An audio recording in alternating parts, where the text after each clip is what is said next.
أو يقوم من الركعة الثالثة فإنه يستوي جالسا فيما بين السجدة الأخيرة والقيام ثم ينهض لأداء الركعة الثانية أو الركعة الرابعة. Pertama, hadis ini menunjukkan disunnahkannya duduk seperti itu, yaitu orang yang sholat bila dia bangkit dari rakaat yang witir dari sholatnya, baik rakaat pertama ataupun rakaat ketiga, maka dia harus duduk terlebih dahulu antara sujud akhir dan berdiri. Jadi setelah sujud kan 2 kali setiap rakaat ya. Nah, sujud yang kedua menjelang berdiri dia duduk dulu. Kemudian setelah itu barulah berdiri untuk menunaikan rakaat kedua atau keempat. Ini faedah yang pertama. Kedua, hadhil jalsah yusammiha al-ulama jalsatul istirahah. Wal istirahah talabur raha. Faka'anna al-musalli hasala lahu i'ya fayajlisu liyazul anhu. Disebut dengan duduk istirahah. Raha itu rileks. Istirahah artinya mencari kerileksan, seolah-olah orang yang sholat tersebut mengalami kepenatan atau kelelahan, lalu dia harus duduk terlebih dahulu untuk menghilangkan kelelahan tadi. Oleh karena itulah maka disebut jalsatul istirahah atau duduk istirahat. Illa annaha khafifah latifah indama yara istihbabaha. Qala an-Nawawi jalsatul istirahah jalsah latifah bihaitsu taskunu harakatuha sukunan bayyinah. Ketiga, duduk istirahat itu duduk yang enteng, yang ringan, yang sebentar bagi orang-orang yang berpendapat sunnahnya duduk istirahat. An-Nawawi rahimahullah bahwa duduk istirahat adalah duduk yang ringan, berupa dia diam dari gerakan dengan diam yang jelas, nyata kediaman. Diamnya dia itu jelas. Jadi duduk dulu, diam sebentar, setelah itu kemudian bangkit kembali. Al-Utsaimin rahimahullah, al-iqtida'u bi fi'lin nabi sallallahu alaihi wasallam duna ay ya'muru bidzalik liqaulihi idza kana fi witrin min salatihi al-huwairid illa min ajli ay ya'khudha bihi an-nas walaula dzalik lakana siyaquhu abad. Hadis ini menjelaskan sunnahnya iqtida. Iqtida itu mengikuti perbuatan Nabi sallallahu alaihi wasallam sekalipun tanpa diperintahkan oleh Nabi. Tidaklah Malik bin Al-Huwairith meriwayatkan apa yang dilihatnya kecuali dalam rangka agar diikuti oleh orang-orang yang mendengarnya. Oleh karena itu Malik bin Al-Huwairith menceritakan Nabi duduknya begini. Itu diceritakan dalam rangka agar orang-orang mengikuti cara duduk Nabi ketika sholat. Dan maksud demikian, maka riwayat ini sia-sia. Malik bin Al-Huwairith cuma iseng saja menyampaikannya kepada generasi setelahnya. Dan keisenganlah sesuatu yang mustahil bagi seluruh perbuatan Nabi alaihi salatu wassalam. Berkata lagi Syekh Al-Utsaimin, annal insana yanbaghi lahu ay yajlis idza kana fi witrin min salatihi iqtidaan bin Nabi sallallahu alaihi wa alihi wasallam. Dari hadis ini kita tahu bahwa manusia atau kaum muslimin hendaklah dia pun duduk ketika mau bangkit dari rakaat pertama ke rakaat yang kedua, karena mengikuti perbuatan Nabi sallallahu alaihi wa alihi wasallam dalam hal salat. Tapi ada tapinya. Hadis-hadis lain banyak yang menunjukkan bahwa Nabi sallallahu alaihi wasallam tidak duduk istirahat terlebih dahulu. Diceritakan dalam beberapa hadis Nabi bangkit dari sujud ke berdiri. Umpamanya setelah beliau sujud, diceritakan oleh Wa'il bin Hujrin radhiyallahu an, thumma rafa'a ra'sa. Kemudian beliau mengangkat kepalanya. Mengangkat kepalanya dari sujud. Thumma yanhadu, kemudian beliau bangkit menuju berdiri, dan tidak diceritakan beliau itu duduk istirahat terlebih dahulu. Jadi banyak hadis menceritakan Nabi sallallahu alaihi wasallam tidak duduk istirahat. Tapi hadis yang diriwayatkan oleh Imam Bukhari dari Malik bin Al-Huwairits ini menjelaskan Nabi sallallahu alaihi wasallam duduk istirahat. Seolah-olah ada dua keterangan yang saling berbeda. Bagaimana memadukan kedua hadis-hadis itu? Qala ba'dul ulama najma'u bainahuma bi ay yaqul hadis Malik bin Al-Huwairits fi akhir umrih alaihi salatu wassalam fayakunu huwa al-mu'tamad li'annana na'khudhu bil akhir fal akhir min hadi Nabi sallallahu alaihi wasallam. Sebagian ulama berpendapat, ini pendapat yang pertama, bagaimana memadukan dua hadis yang bertentangan itu. Sebagian ulama berpendapat bahwa hadis Malik bin Al-Huwairits ini terjadi hampir di akhir hayat Nabi sallallahu alaihi wasallam. Ini tahun 9 Hijriah. Padahal Nabi sallallahu alaihi wasallam meninggal tahun berapa Hijriah? 10 Hijriah. Jadi ini tahun-tahun terakhir. Apa yang dilihat oleh Malik bin Al-Huwairits ini itu adalah tahun-tahun terakhir kematian Nabi sallallahu alaihi wasallam. Dan inilah yang lebih bisa dipegang, karena kita memegang contoh Nabi sallallahu alaihi wasallam yang terakhir. Ini yang pertama.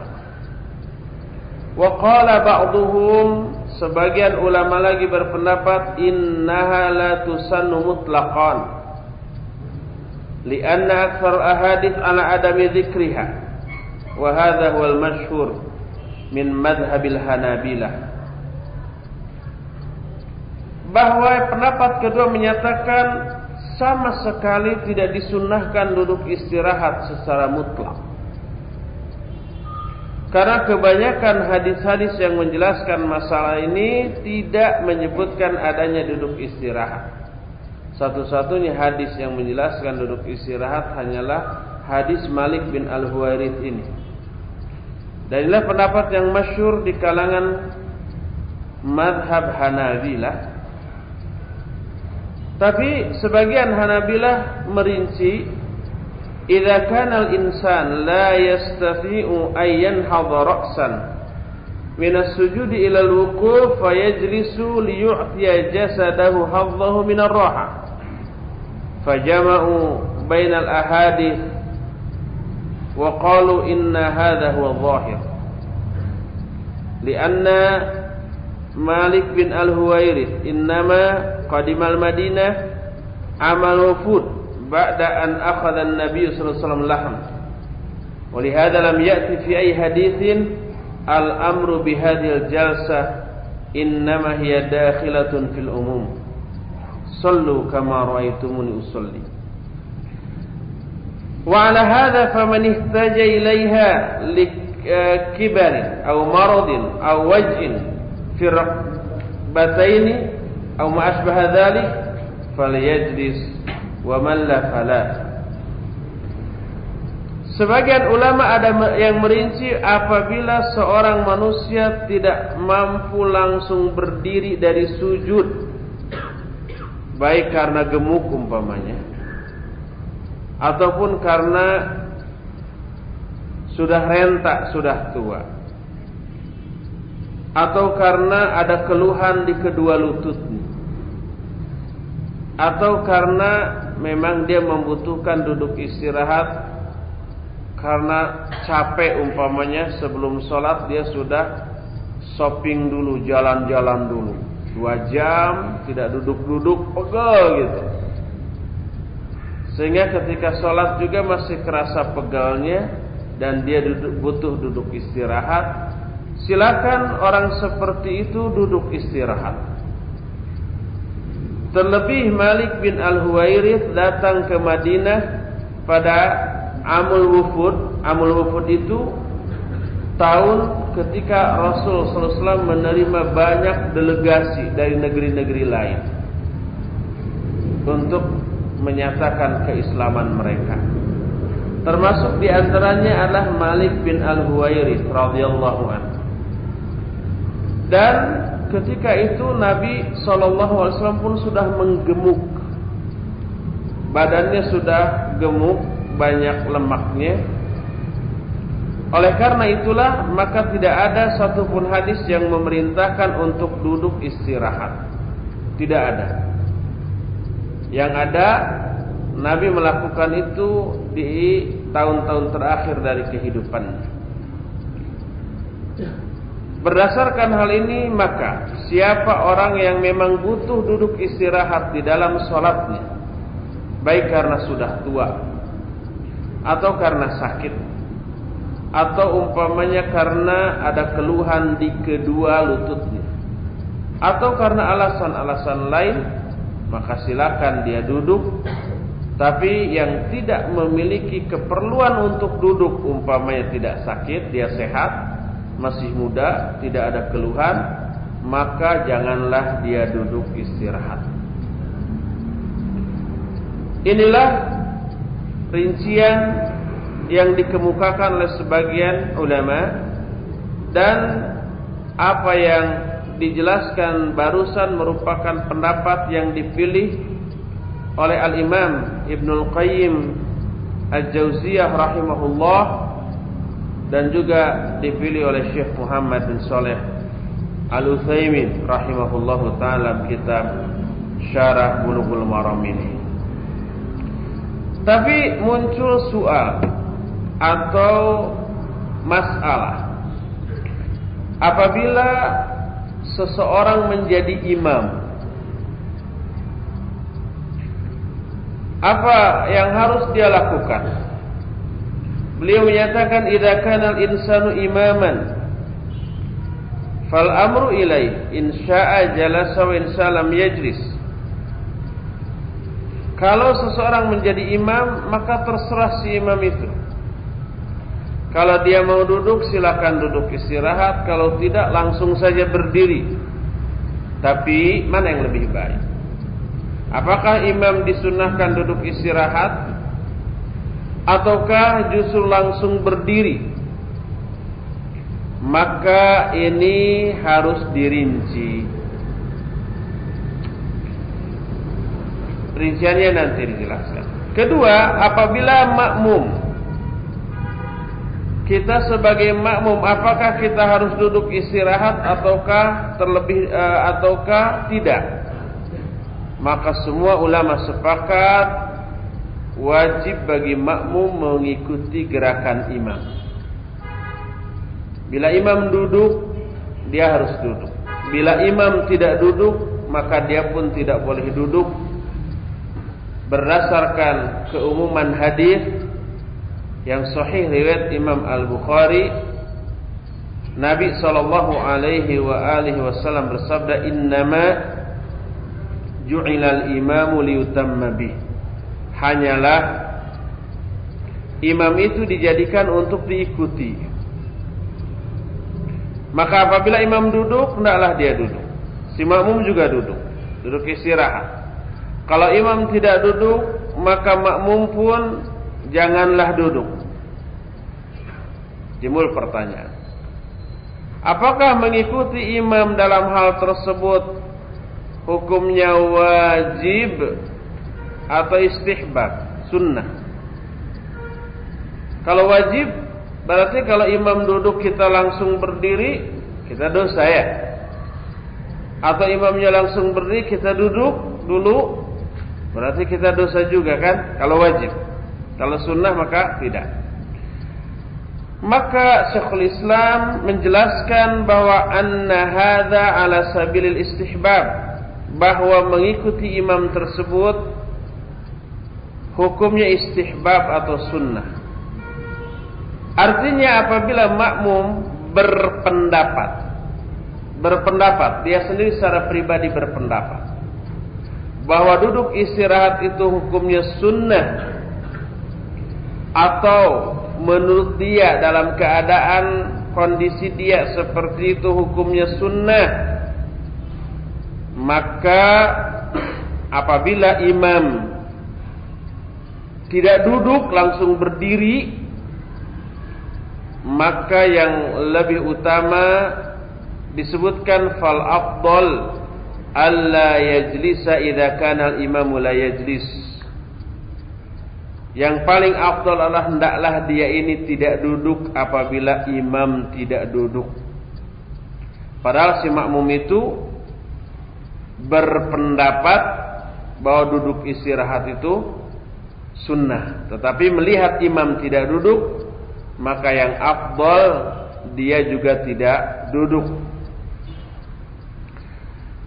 Ini disebut afdal, tidak disebut wajib. Dan afdal adalah sesuatu yang apabila dilakukan memperoleh keutamaan, dan apabila tidak dilakukan tidak memperoleh dosa sama sekali. Inilah yang dijelaskan secara rinci oleh Syekh Muhammad bin Shalih Al-Utsaimin rahimahullahu taala.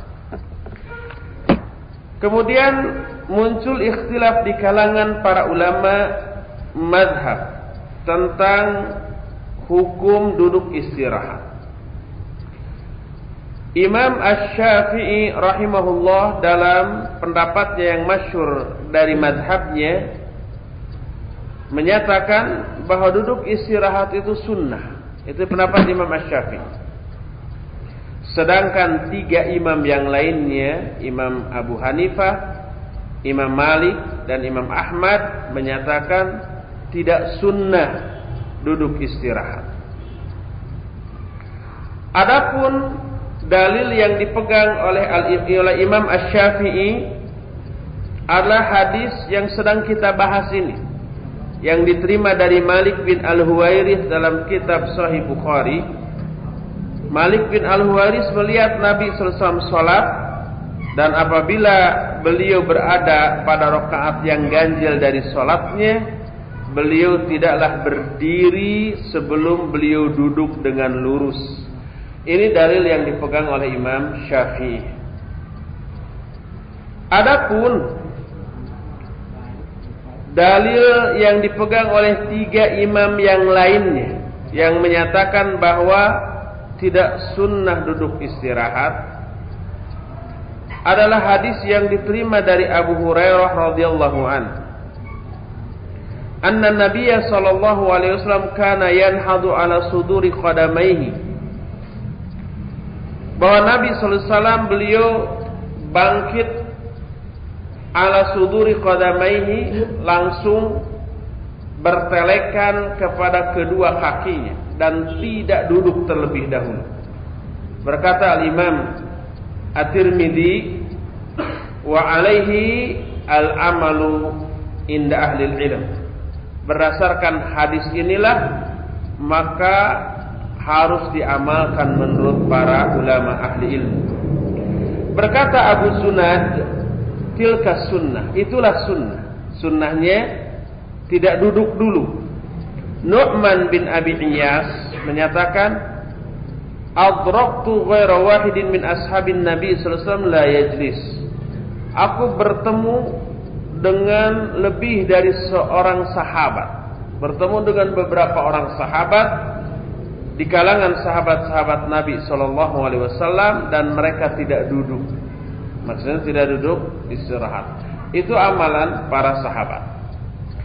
Berkata Imam Ahmad, aktsarul ahadits ala hadza. Wa mimman rawa anhum tarkaha Umar wa Ali wa Ibnu Umar wa Ibnu Mas'ud wa Ibnu Abbas. Kebanyakan hadis-hadis menunjukkan demikian. Menunjukkan tidak duduk istirahat. Di antara orang yang meriwayatkan tidak duduknya Nabi SAW duduk istirahat, tidak duduk istirahat, adalah Umar, Ali, Ibnu Umar, Ibnu Mas'ud, dan Ibnu Abbas.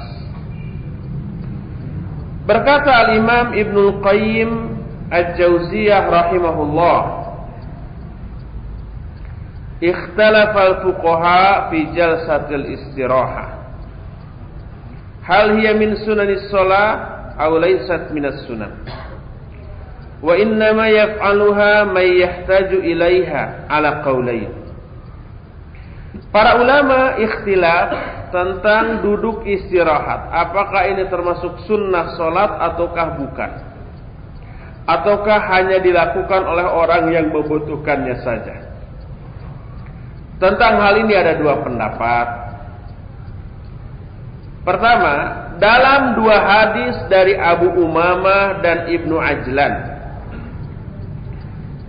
Hadis ini menunjukkan Nabi SAW langsung berdiri tanpa duduk istirahat terlebih dahulu. Dan sejumlah sahabat Nabi pun meriwayatkan, dan semua sahabat Nabi yang menjelaskan sifat salat Nabi tidak menerangkan adanya duduk istirahat. Duduk istirahat hanya dijelaskan dalam hadis Abu Humaid dan Malik bin Al-Huwairith. Seandainya Nabi terus menerus melakukan duduk istirahat dalam salat, maka pasti orang-orang yang meriwayatkan tata cara salat Nabi akan menjelaskan hal tersebut. Oleh karena itu, maka tidak dijelaskannya oleh para sahabat bahwa Nabi duduk istirahat menunjukkan Nabi tidak terus-menerus. Dan adanya hadis yang menjelaskan Nabi duduk istirahat tidak menunjukkan bahwa hal itu termasuk sunnah salat, kecuali ditegaskan oleh Nabi sendiri bahwa itu adalah sunnah, maka hendaklah diikuti. Adapun apabila Nabi hanya sekali dua kali, maka dimungkinkan Nabi melakukan itu karena adanya hajat, karena adanya keperluan memang untuk duduk, baik karena sakit atau karena ada keluhan, atau karena berat disebabkan karena bobot badannya terlalu berat, atau karena kecapean. Maka inilah pendapat yang dipilih oleh Al-Imam Ibnu Qayyim. Asy-Syaikh Taqiyuddin menyatakan annahu sallallahu alaihi wasallam jalasa fi akhir umrihi inda kibarihi jam'an bainal akhbar. Bahwa Nabi SAW melakukan duduk istirahat itu di akhir usianya ketika beliau sudah tua. Adapun sebelum beliau tua dan menggemuk, maka beliau tidak pernah diriwayatkan duduk istirahat. Berkata Syekh Muhammad bin Ibrahim Al-Syekh, al-masyhur min al-madhhab annaha laysat masyru'ah wa innama hiya min al-asbabil 'aridah lar-ratibah fayakunu fi'luha min as-sunnatil 'aridah lar-ratibah wa bihadza tajtami'ul adillah.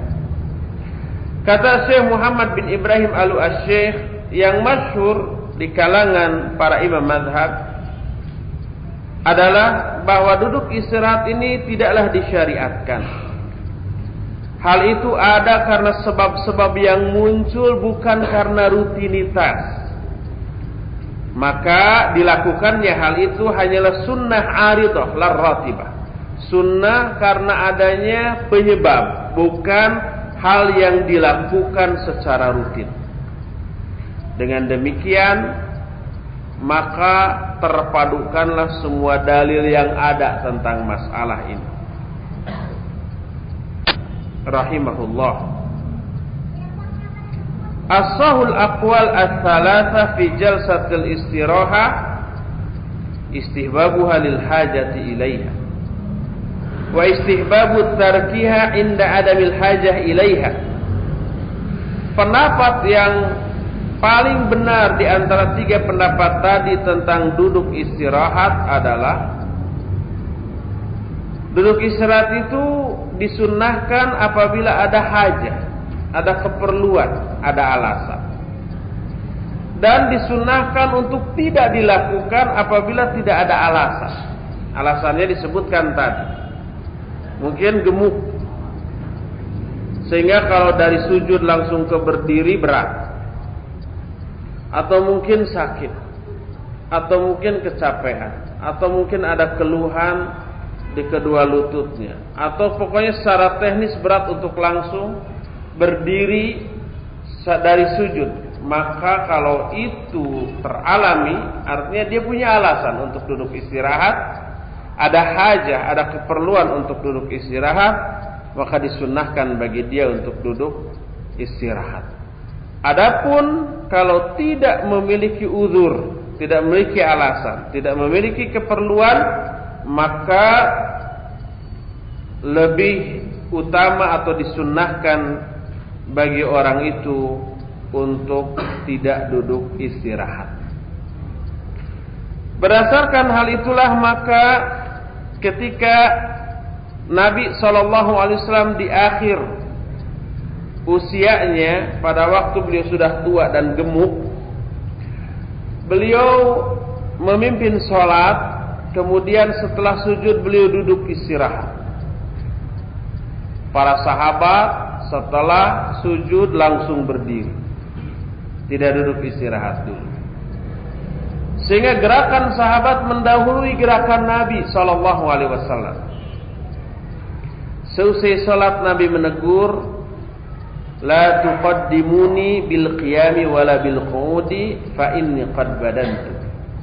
Riwayat ini dinukil oleh Al-Imam Ibnu Hajar Al-Asqalani dalam kitab Fathul Bari. Kata beliau, janganlah kalian mendahului aku dengan duduk atau dengan berdiri, karena sungguhnya aku sudah gemuk. Perbuatan sahabat langsung berdiri secara serentak.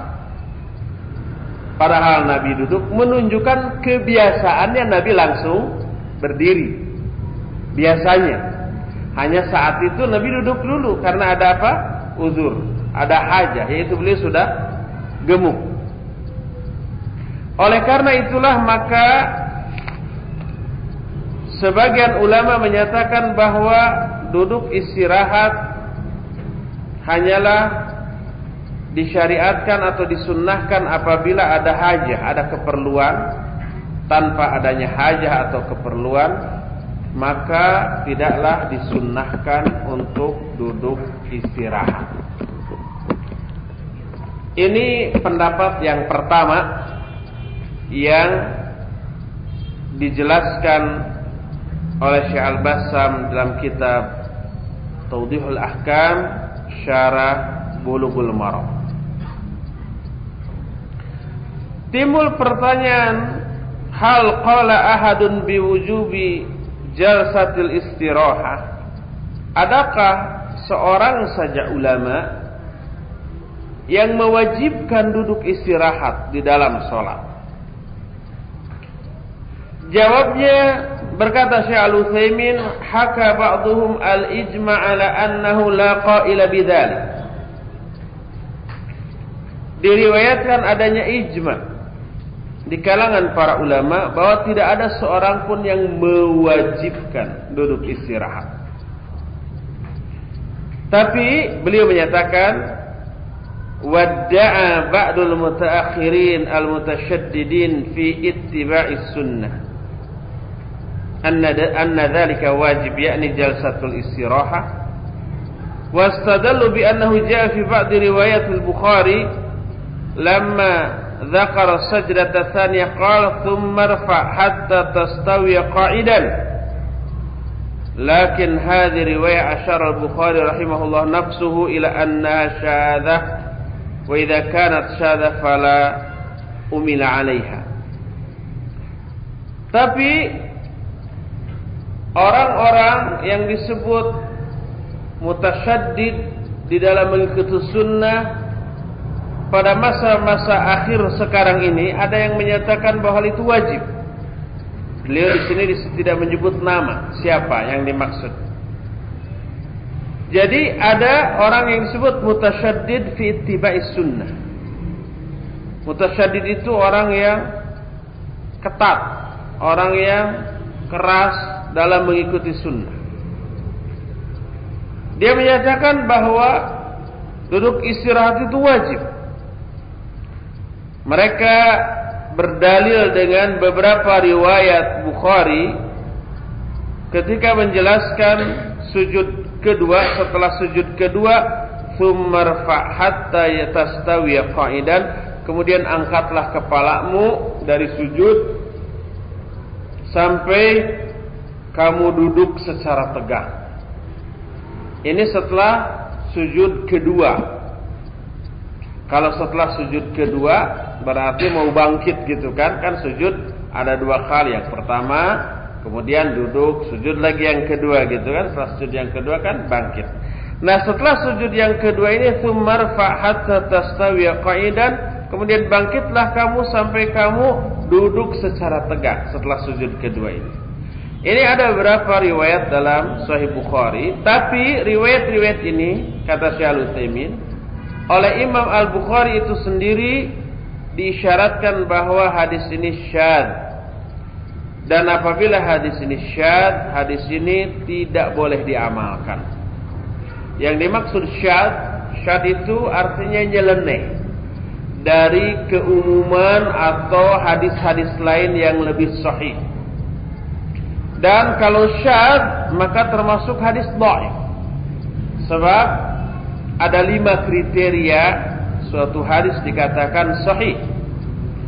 Ta'rif hadis sahih itu adalah mattasala sanadu bin naqlil adli dhabit min ghairi syududin wala illah. Itu ta'rif atau definisi hadis sahih, yaitu hadis yang pertama mattasala sanadu. Sanadnya ittisal. Ittisal itu nyambung, enggak ada yang putus.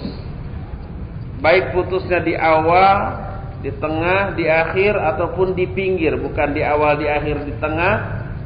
Mungkin saja ada yang putusnya di pinggir. Kalau ada yang putusnya di awal, maka itu disebut hadis mu'allaq. Kalau di akhir, maka itu disebut hadis yang mursal. Kalau di tengah, itu disebut hadis yang mu'dhal. Kalau tidak di awal, tidak di akhir, tidak di tengah, tapi di pinggir-pinggir, disebutnya hadis munqati'. 4 jenis hadis dhaif karena terputusnya sanad. Tapi kalau tidak ada keterputusan, tidak ada keterputusan dari sanad, disebut ittisal.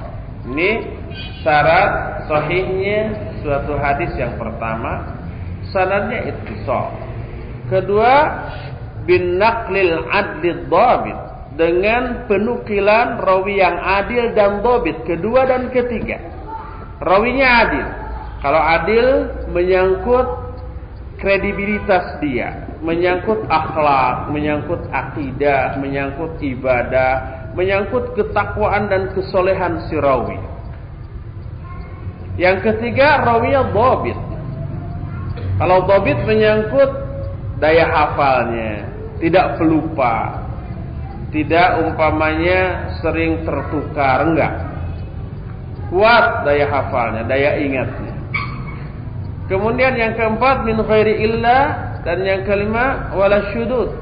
Tidak ada illat, tidak ada cacat, dan tidak syad. Syad ini bertentangan dengan Al-Quran, bertentangan hadis-hadis lain yang lebih sahih. Ini lima kriteria kesahihan sebuah hadis. Salah satunya tidak syad. Kalau syad berarti dhaif. Oleh karena itu, walaupun ini ada dalam kitab Sahih Bukhari, tapi Imam Al-Bukhari itu sendiri mengisyaratkan syadnya hadis tersebut. Kalau syad berarti dhaif, dan kalau dhaif berarti tidak bisa diamalkan. Kesimpulan akhir dari Syekh Muhammad bin Shalih Al-Utsaimin rahimahullah, fas-shawab an tuj'ala jalsatul istirahah sunnatan liman ihtaja ilaiha limaradin aw kibarin aw waj'in fi rukbatain aw ma asbaha dzalik, wa illa fala. Yang benar adalah hendaklah dijadikan duduk istirahat di sunnah bagi orang yang memang membutuhkannya, baik karena sakit, karena tua, atau karena ada keluhan di kedua lututnya, atau dengan alasan-alasan lain. Kalau tidak ada alasan apapun, maka hendaklah dia ini tidak melakukan duduk istirahat. Inilah penjelasan tentang hukum dari duduk istirahat yang dibahas dalam hadis Malik bin Al-Huwairits ini. Hadis berikutnya, Malik radhiyallahu anhu,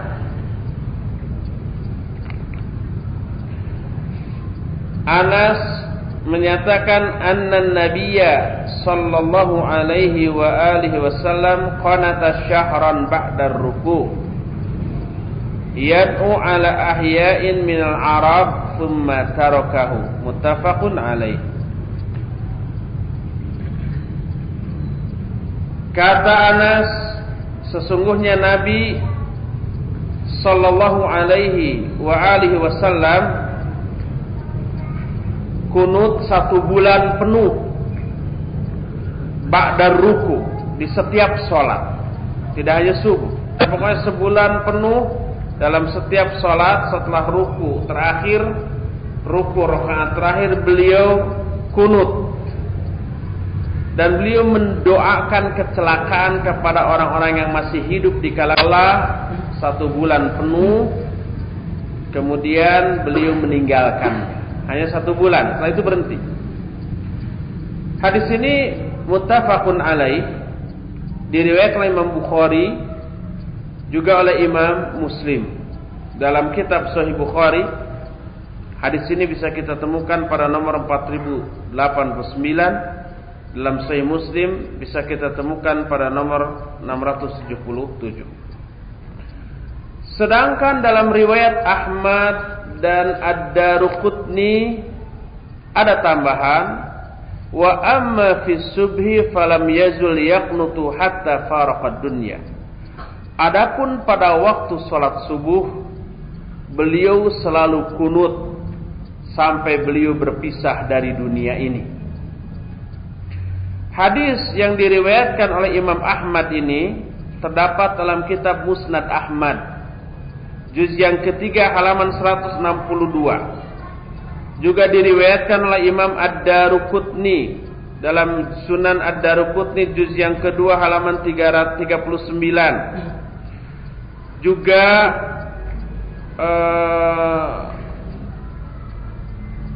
disebutkan hadis ini dihasankan oleh Ad-Diya di dalam Al-Mukhtara. Kata Imam An-Nawawi, hadis ini sahih, diriwayatkan oleh sejumlah huffaz dan mereka mensahihkannya. Di antara orang yang mensahihkan hadis ini adalah Al-Hafidz Al-Bulkhi, Al-Baihaqi serta Imam Ad-Daruqutni. Ini dinukil oleh Imam An-Nawawi dalam kitab Al-Majmu' Syarah Al-Muhadzab.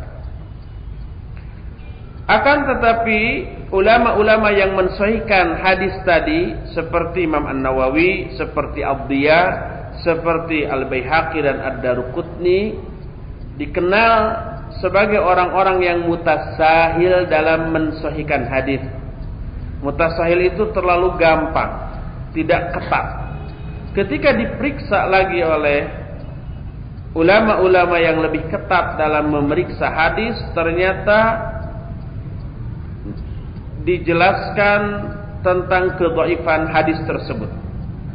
Oleh karena itu berkata Syekhul Islam di dalam Majmul Fatawa juz ke-22 halaman 374 bahwa seluruh hadis tentang kunut subuhnya Rasul alaihi salatu wasallam adalah dhaif. Berkata Syekh Muhammad bin Shalih Al-Utsaimin rahimahullah, wa hadhihi ziyadah dhaifah wa qad ankaraha al-Imam Ibnul Qayyim inkaran syadidan wa haqqu lahu ayunkiraha li'anna al-ma'rufa 'anin nabi sallallahu alaihi wasallam annahu lamma taraka al-qunut ala haula tarakahu mutlaqan la yumkin ay yad'i mudda'in anna ar-rasul sallallahu alaihi wasallam wadaba ala qunutil witr fi subhi thumma la ya'rifu kibarus sahabah li'annahu law fa'ala dhalik tula hayati lakana naqluhu amran daruriyan. Kata Syekh Al-Utsaimin, tambahan hadis tentang kunut subuh itu adalah dhaif. Imam Ibnul Qayyim Al-Jauziyah mengingkari hal ini dengan pengingkaran yang sangat dahsyat, yang sangat keras. Karena apa? Karena apabila Rasul sallallahu alaihi wasallam terus-menerus melakukan kunut subuh, pasti para sahabat sepakat semuanya meriwayatkannya tanpa ada satu orang pun yang mengingkarinya. Sedangkan banyak sahabat yang mengingkari hal itu. Dijelaskan dalam hadis yang berikutnya. Hadis ini diterima dari Sa'ad bin Tariq Al-Asja'i. Sa'ad putra Tariq Al-Asja'i. Qultu li abi, kata Sa'ad, aku bertanya kepada bapakku. Siapa bapak Sa'ad? Tariq Al-Asja'i. Tariq sahabat. Dia hidup sejaman dengan Nabi, dipimpin oleh Khalifah Abu Bakar, dia masih hidup. Abu Bakar meninggal, dipimpin oleh Umar, oleh Utsman, oleh Ali. 4 khalifah ini masih hidup. Tariq Al-Asja'i. Tariq ini punya anak namanya Sa'ad. Sa'ad ini tidak bertemu dengan Nabi SAW. Dia tabi'in. Sa'ad bertanya ke bapaknya, Tariq namanya, ya abati innaka qad sallaita khalfa Rasulillah sallallahu alaihi wasallam wa Abi Bakr wa Umar wa Utsman wa Ali afakanu yaqnutuna fil fajr qala ay bunayya muhdatsa. Hei bapakku, engkau telah salat di belakang Rasul sallallahu alaihi wasallam, juga di belakang Abu Bakar, Umar, Utsman dan Ali. Maksudnya di masa keempat khilafah besar ini. Ketika Nabi meninggal dipimpin oleh Abu Bakar, Abu Bakar jadi imam, Tariq jadi makmum. Abu Bakar meninggal diganti oleh Umar, Umar jadi imam, Tariq jadi makmum. Begitu sampai zaman Khalifah Ali bin Abi Thalib. Engkau sudah sholat di belakang 5 orang besar. Pertama Rasul SAW, kedua Abu Bakar, Umar, Utsman dan Ali. Afakanu yaqnutuna fil fajar? Apakah dulu mereka kunut enggak pada waktu salat subuh? Dijawab oleh bapaknya, ay bunayya muhdatsatun, hai anakku, kunut subuh itu perkara yang diada-adakan. Yang tidak ada di zaman Nabi dan Khulafaur Rasyidin, enggak ada sama sekali. Hadis ini diriwayatkan oleh 5 imam kecuali Abu Daud. Yang dimaksud 5 imam adalah Ashabus Sunan dan Imam Ahmad. Ashabus Sunan kan 4. Kadang disebut rawahu Ashabus Sunan, kadang disebut rawahul arba'ah. Arba'ah atau Ashabus Sunan itu sama 4, yaitu Imam An-Nasa'i, Abu Daud, At-Tirmidzi dan Ibnu Majah. Ditambah Imam Ahmad 1 jadi 5 imam. Hadis ini diriwayatkan oleh 5 imam kecuali Imam Abu Daud yang tidak meriwayatkan.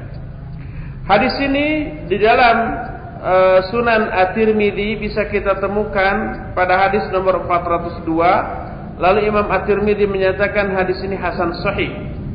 Imam An-Nasai juga meriwayatkan pada kitab Sunan An-Nasai juz kedua halaman 204, Ibnu Majah, Imam Ahmad dan yang lain-lainnya, dan hadis ini merupakan hadis yang sahih sehingga Abu Hatim menyatakan shalihul hadits. Hadis ini merupakan hadis yang soleh. Hadis yang soleh adalah hadis yang sahih, yang lurus. Hadis ini menunjukkan bahwa para sahabat seluruhnya sepakat tidak melakukan kunut subuh. Dan ini yang sahih. Adapun hadis yang menyatakan Nabi SAW kunut subuh sampai meninggal dunia, hadis itu dhaif dan tidak bisa diamalkan dan tidak bisa dipakai. Dari hadis ini ada beberapa faedah yang bisa kita ambil. Pertama, bahwa jawazul qunut bid-du'a ala ahya'in min al-arab aw ghairil arab idza kanu mu'dhinil muslimin, walakin hal hadza fi kulli musibah nuzilat. Pertama, hadis ini menunjukkan bolehnya melakukan kunut nazilah dengan mendoakan kecelakaan bagi orang yang masih hidup, baik bangsa Arab ataupun bukan bangsa Arab, yang telah menyakiti kaum muslimin di mana saja. Jadi kalau kita mendengar ada sebagian kaum muslimin digempur, dianiaya oleh orang-orang kafir di negeri manapun, baik di Indonesia atau di luar Indonesia, di Palestina, umpamanya di Afgan, di Irak atau dimanapun, di Bosnia dulu, maka boleh kita melakukan kunut nazilah dengan menyebut nama orang-orang kafir yang melakukan hal itu. Kalau kita tahu namanya, kalau prajurit-prajuritnya nggak mungkin kita ketahui namanya ya. Tapi mungkin komandannya, jenderalnya gitu ya, menteri pertahanannya, presiden kafirnya gitu. Itu kita sebut dalam kunut nazilah kita, dibolehkan. Timbul pertanyaan, hal hadza fi kulli musibatin nuzilat? Apakah ini harus atau boleh dilakukan dalam setiap musibah yang terjadi menimpa kaum muslimin? Dijawab tidak. Tidak setiap musibah yang menimpa kaum muslimin dibolehkan bagi kita untuk kunut nazilah. Dalilnya adalah Nabi SAW tidaklah melakukan kunut untuk mendoakan kecelakaan kepada orang-orang Arab yang melakukan kedzaliman atau penganiayaan kepada kaum muslimin. Seperti beberapa contoh umpamanya. Pertama, ketika terjadi perang Ahzab atau perang Khandaq, di mana kaum muslimin dikepung berhari-hari, tapi pertolongan Allah berupa salah satunya adalah dikirimnya badai pasir waktu itu, sehingga pasukan kafir yang sedang mengepung tersebut kocar-kacir, kemahnya banyak yang berterbangan, akhirnya mereka mundur. Allah menjelaskan ini dalam surah Al-Ahzab ayat yang ke-10, "Idja'akum min fawqikum wa min asfala minkum wa idza zaghatil absar wa balaghatil qulub al-khanajir wa tadhunnuna billahi dzunun." Itu yang pertama. Kedua, pada waktu perang Badar. Waktu perang Badar, Nabi SAW berdoa kepada Allah. Tapi doanya bukan pada waktu kunut nazilah, bukan pada waktu sholat. Beliau berdoa, Allahumma alaika bi Quraisy. Ya Allah, alaika bi Quraisy. Itu dilakukan bukan dalam keadaan sholat dan kunut nazilah, sampai selendangnya jatuh lalu diambil oleh Abu Bakar lalu di kata orang Sunda mah disampaikan di apa ya? Di apa lagi? Disampaikan lagi. Itu dilakukan bukan berupa kunut nazilah. Demikian juga isi doanya ketika itu, intahlik hadhil asaba lam tu'bad ba'dahu.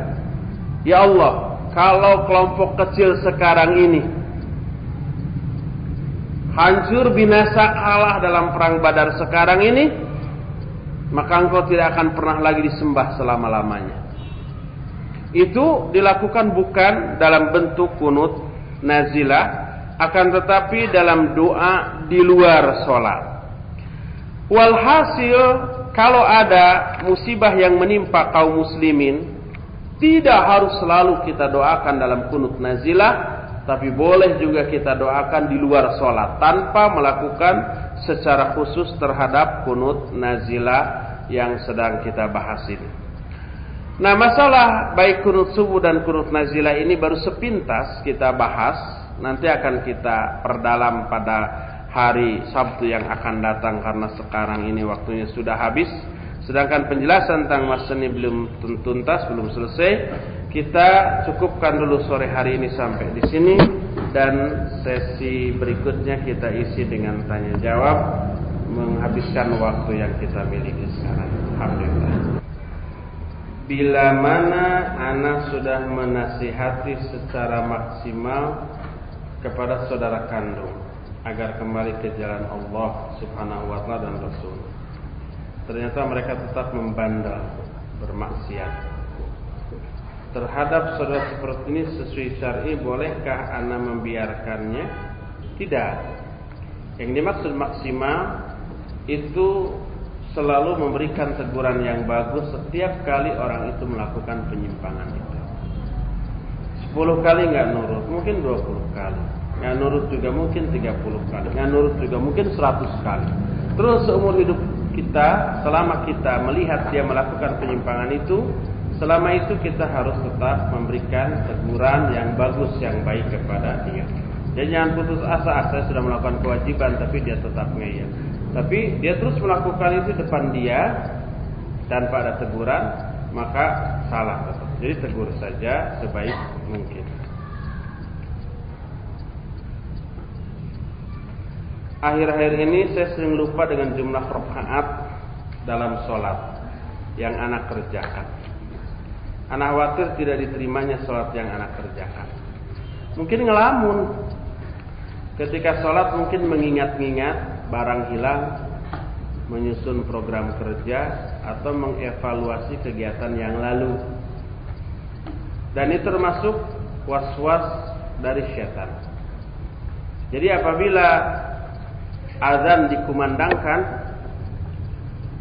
syaitan lari sejauh-jauhnya sambil mengeluarkan kentut dengan suara yang sangat besar, yang bisa mengalahkan suara azan, sehingga azannya nggak kedengaran di telinga syaitan. Setelah azan selesai, setan datang lagi. Kemudian ketika dikomatkan, dia lari lagi. Setelah beres komat, dia datang lagi menyelinap di antara orang-orang yang sholat, lalu membisikkan was-was. Was-was adalah bisikan setan tanpa terdengar suara, tapi pemahaman dari bisikan itu langsung masuk ke dalam hati. Muncul kata setan, ingatlah anu.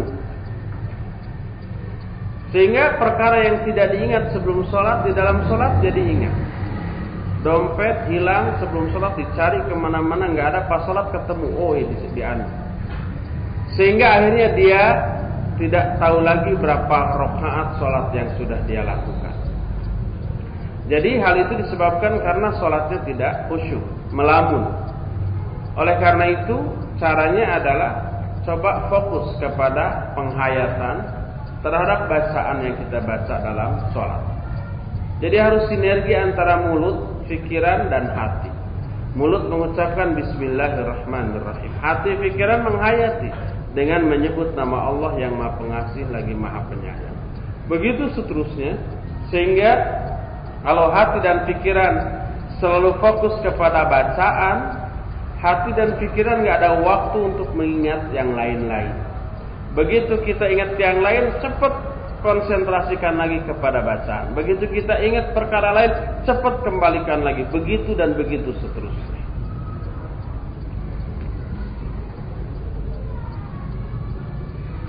Apakah ini salah satu tanda bahwa ana lalai dalam sholat? Ya, itu berarti penanya ini lalai dalam sholat.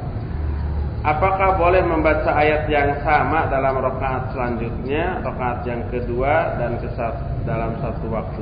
Umpamanya rakaat pertama qul huwallahu ahad, Allahus samad. Rakaat kedua itu juga gitu ya.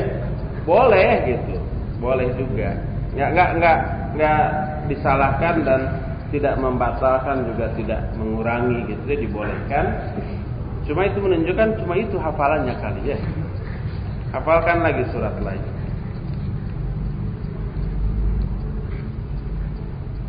Bagaimana dengan akhwat yang ikut berjamaah dengan ikhwan dengan posisi di belakang hijab dan tidak melihat persis gerakan imam? Apakah duduk istirahat atau tidak? Bolehkah akhwat duduk istirahat dan bolehkah tidak? Ya, kalau kita tidak bisa melihat imam karena kita umpamanya jauh di belakang gitu ya. Karena masjidnya besar, kita di belakang di rakaat di saf terbelakang karena telat gitu ya. Maka kita tidak perlu melihat gimana sih rukunya, gimana sujudnya, gimana duduknya. Enggak perlu, tapi sudah kita amalkan saja apa yang kita yakini saat itu. Tolong jelaskan waktu-waktu yang terlarang untuk sholat.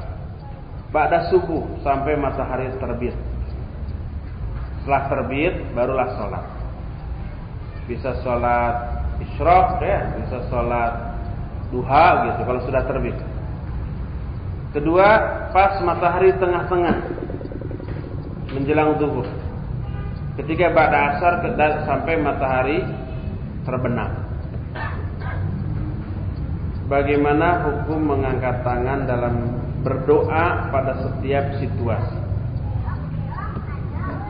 Hadis-hadis tentang mengangkat tangan ketika berdoa derajatnya sampai pada mutawatir maknawi. Saking banyak.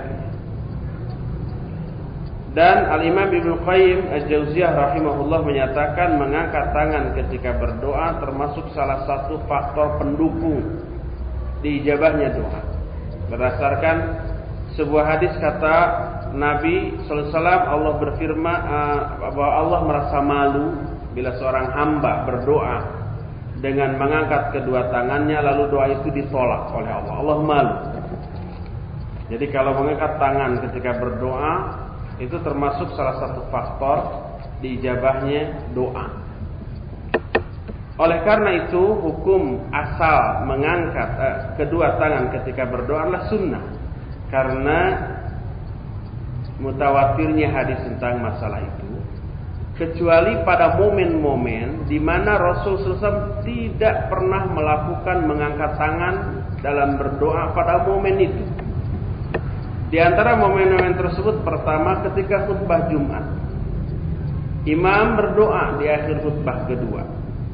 Disunahkan imam berdoanya tidak mengangkat kedua tangan tapi mengangkat jarinya ke atas, ke langit. Berdasarkan hadis sahih riwayat Imam Muslim, ketika seorang sahabat pada waktu Nabi SAW sudah meninggal, sahabat itu salat Jumat sebagai makmum. Si imamnya seorang tabi'in. Ketika khutbah kedua di akhirnya berdoa, imam itu mengangkat kedua tangan. Kata sahabat, qabbahallahul hataini yadain. Semoga Allah memburukan, menjelekkan kedua tangan tersebut. Karena sungguhnya Rasul SAW tidak pernah mengangkat tangan dalam berdoa ketika khutbah. Innama yushiru bi usbu'i sababa ila sama. Beliau hanyalah berisyarat dengan telunjuknya ke langit seperti ini. Itulah yang dilakukan oleh Rasul sallallahu alaihi wasallam. Dan ini menunjukkan bahwa di dalam berdoa pada khutbah kedua pada waktu salat Jumat, Nabi sallallahu alaihi wasallam tidak pernah mengangkat kedua tangan, dan ketika ada seorang khatib mengangkat kedua tangan dicela oleh sahabat, bahkan didoakan dengan doa kejelekan, qabbahallahul hataini yadain. Semoga Allah menjelekan kedua tangan ini. Karena Nabi SAW tidak pernah melakukan hal seperti itu. Ini momen pertama di mana kita tidak disunahkan mengangkat kedua tangan pada momen itu. Kedua, seusai sholat fardu secara berjamaah ataupun menyendiri. Karena Nabi SAW tidak pernah berdoa dengan mengangkat kedua tangan ba'da sholat fardu. Karena tidak ada satupun dalil yang menjelaskan seandainya Nabi SAW berdoa dengan mengangkat kedua tangan ba'da sholat fardu, maka pasti dinukil oleh para sahabat. Padahal itu kan sehari 5 kali ya, dilakukan tiap hari selama beberapa tahun, disaksikan oleh ribuan para sahabat. Tapi tak ada satupun hadis sepotong pun yang menjelaskan bahwa Nabi SAW mengangkat tangan ketika berdoa ba'da sholat fardu. Inilah yang kemudian kata Syekh Ali Hasan dalam kitab Ilmu Usulil Bidah yang disebut dengan sunnah tarkiyah. Sunnah tarkiyah adalah sunnahnya meninggalkan perbuatan tersebut karena Rasul SAW melakukan atau meninggalkan hal tersebut. Jadi kalau kita ingin melakukan sunnah dalam berdoa pada sholat fardu, maka berdoalah tanpa mengangkat kedua tangan. Dan itu yang disebut sunnah tarkiyah, berupa Nabi sengaja meninggalkan perbuatan itu karena itulah sunnah yang beliau lakukan. Sunnah meninggalkan sesuatu yang biasanya dilakukan tapi pada momen itu tidak dilakukan disebut sunnah tarkiyah. Itulah dua momen di mana kita tidak dianjurkan untuk mengangkat kedua tangan dalam berdoa. Adapun doa-doa yang mutlak maka silakan mengangkat kedua tangan. Umpamanya la yuraddu du'a bainal adzan wal iqamah. Tidak akan ditolak doa yang dilakukan antara adzan dan qomat. Silakan antara adzan dan qomat kita boleh berdoa apa saja, mutlak. Silakan angkat kedua tangan menghadap ke kiblat sambil duduk yang bagus, yang manis. Itu termasuk salah satu faktor di ijabahnya doa oleh Allah Subhanahu wa taala. Bagaimana jika dalam sholat subuh berjamaah imam membaca doa kunut dengan keras? Ya biarkan, jangan ditegur. Karena kalau ditegur kita bantah. Maksudnya apa kita sebagai makmum ikut juga apa enggak gitu ya? Ulama dalam hal ini ikhtilaf. Syekh Al-Albani rahimahullah yang secara tegas menyatakan bahwa kunut subuh itu bid'ah. Tapi ketika imam kunut subuh, beliau menyatakan narfa aidina iqtidaan bi fi'lil imam.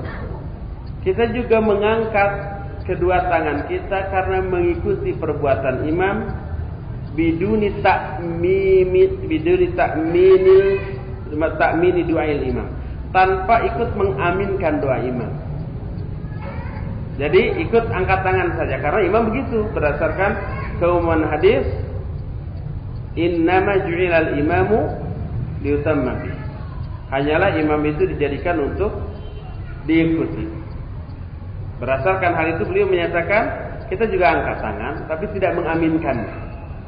Mengangkat tangannya karena mengikuti perbuatan imam. Karena Nabi menyatakan imam dijadikan hanyalah untuk diikuti. Ini pendapat pertama. Pendapat kedua menyatakan tidak. Yang berpendapat seperti itu muridnya, itu si Ali Hasan Al-Atsari. Saya tanya langsung. Itu tidak. Alasannya apa? Alasannya la ta'ata li makhluqin fi maksiatil khaliq. Tidak boleh taat kepada makhluk dalam bermaksiat kepada Khaliq. Sehingga kalau kunut subuh itu disebut bid'ah dan itu maksiat, bahkan lebih dari maksiat, maka kita tidak boleh taat siapapun dia. Karena dalam rangka maksiat kepada Allah Subhanahu wa taala. Oleh karena itu dalam hal ini maka tidak. Kalau itu terjadi umpamanya ya, kalau umpamanya terjadi kunut subuh kita ikut. Orang sekarang di kampung-kampung sholat maghrib pun banyak melakukan kunut, tapi bukan kunut subuh, bukan kunut nazirah, disebut kunut tolak balak. Saya sering mengalami itu. Umpamanya ketika ke kampung-kampung ikut sholat subuh, ikut sholat maghrib loh ada kunut. Kemudian pas isi doa kunutnya itu minta dijauhkan dari bala, si kedua tangannya dibalikan ke depan. Gitu ya. Termasuk ketika kunut subuh umpamanya Allahumma hdina fi man hadaitu wa afina fi man wa tawallana fi terus waqina syarra ma qadait. Ketika syarra ma qadait itu dibalikan waqina syarra ma qadait, begini lagi. Karena itu menolak kejahatan. Waqina dan selamatkanlah kami syarra ma qadait, kejelekan dari apa yang telah engkau tetapkan. Apa kejelekan itu dibalikan begini. Kita bisa tanya, apakah Rasul begitu juga? Gitu, tiga ngibing. Oleh karena itu, kalau umpamanya pada waktu kunut tolak bala pada waktu sholat maghrib, kadang sholat isya, yang itu sama sekali tidak dicontohkan oleh Rasulullah SAW, para sahabat, para ulama tidak pernah mencontohkannya. Apakah kita juga harus ikut seperti itu karena mengikuti imam? Bagaimana lagi dengan penyimpangan lain yang kita bermakmum kepada orang-orang Syiah?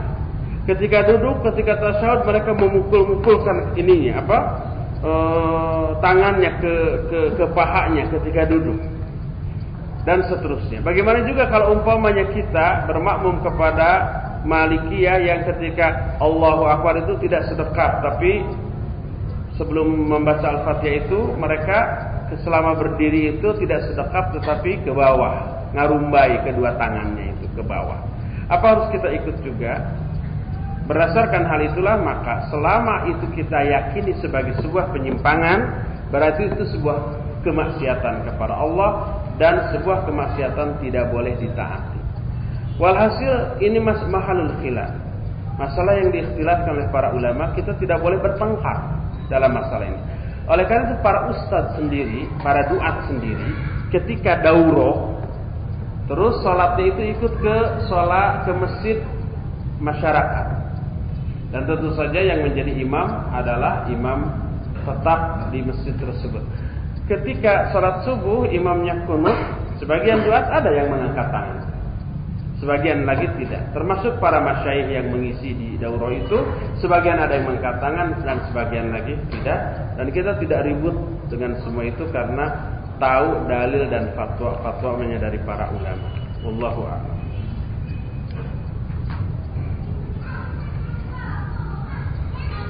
Apakah yang dimaksud dengan riwayat Ahmad adalah riwayat Imam Ahmad bin Hanbal? Iya, riwayat Ahmad itu riwayat Imam Ahmad bin Hanbal. Beliau mengumpulkan hadis-hadis, kemudian kumpulan hadis itu diberi nama dengan Musnad Imam Ahmad. Apakah hadis riwayat Bukhari pasti merujuk kepada Sahih Bukhari? Enggak selalu. Sebab Imam Bukhari kitab hadisnya bukan hanya Sahih Bukhari saja. Judul aslinya, nama aslinya Al-Jami'us Sahih, tapi sering disebut dengan Sahih Bukhari. Ada lagi kitab Imam Al-Bukhari yang lain yang tidak atau selain Al-Jami'us Sahih, seperti umpamanya Al-Adabul Mufrad, gitu ya. Di dalam Al-Adabul Mufrad ada juga hadis-hadis sahih, ada yang hasan, ada yang dhaif. Sehingga kalau umpama rawahul Bukhari itu belum tentu dalam Sahih Bukhari. Mungkin saja dalam kitab Al-Adabul Mufrad rawahul Bukhari fil Adabil Mufrad. Bisa begitu.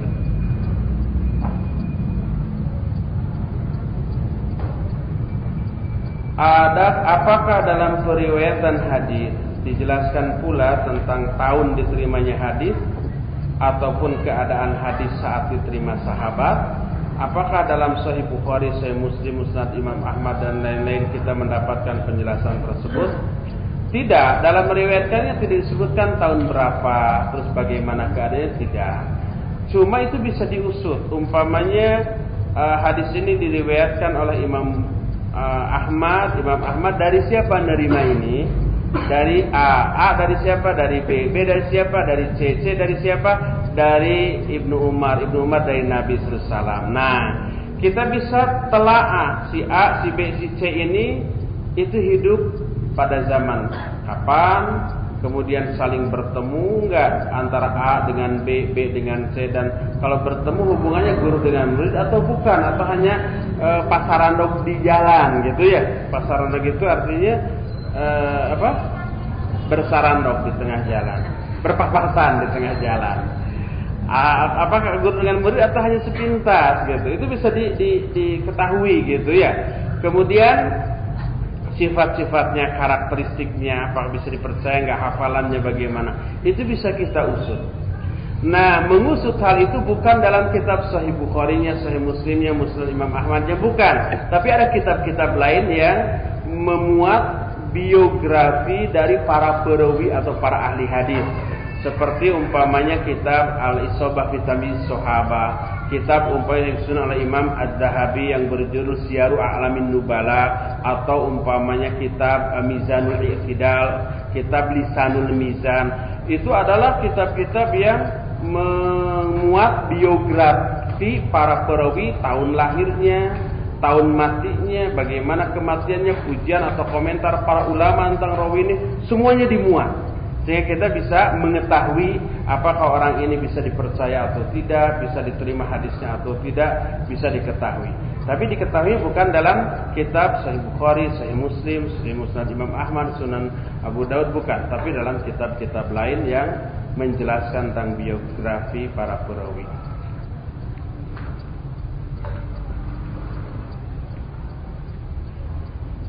Bukankah Imam Tirmidzi juga gampang mensahihkan hadis? Iya, betul. Imam At-Tirmidzi termasuk yang mutasahih. Bagaimana hadis Sa'ad yang bertanya kepada bapaknya yaitu Thariq mengenai kunut subuh merupakan pertanda baru, merupakan perkara baru. Bagaimana hadis ini bisa diterima? Iya, tidak semua hadis Tirmidzi, hadis Baihaqi, hadis Daruqutni itu mentang-mentang mereka mutasahih semua hadisnya dianggap dhaif, enggak. Hadis itu diperiksa ulang oleh para ulama yang mutasyaddid, yang ketat dalam menerapkan kriteria kesahihan hadis.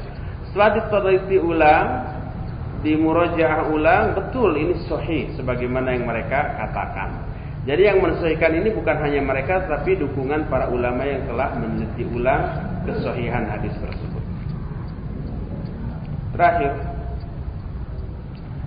ketika selesai sholat baru teringat kalau tadi belum mandi junub, apakah perlu diulang sholatnya?